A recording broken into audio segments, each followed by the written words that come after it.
the content gets more and more creative and more interesting every day. Sometimes we decide to take action, especially if users are monetizing memes. First, take into account whether or not it's parody, whether you even have the ability to go after it. You don't want to upset fans, but you need to protect your content.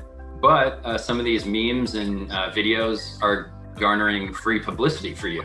And then, of course, data. You leave up the infringing content and you see what kind of traction it's getting, what kind of demographic it appeals to, what kind of territory.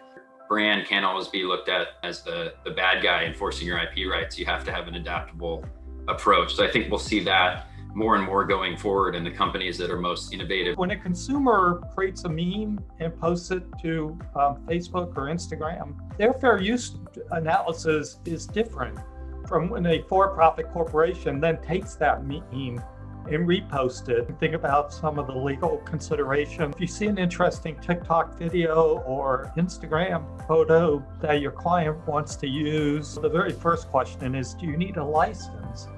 And part of that depends on what are you going to do with it.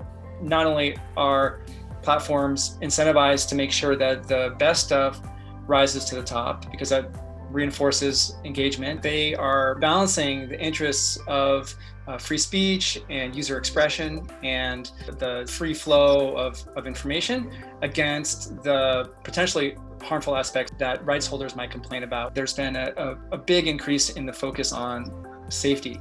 If you create mechanisms to slow down virality or stop it, I think it leads to a safer platform because you're able to identify ahead of time the kinds of things that you may not want. Platforms are going to be held to a higher standard going forward. I think the law is going to evolve, whether that's coming from new laws or just stricter interpretations of existing laws.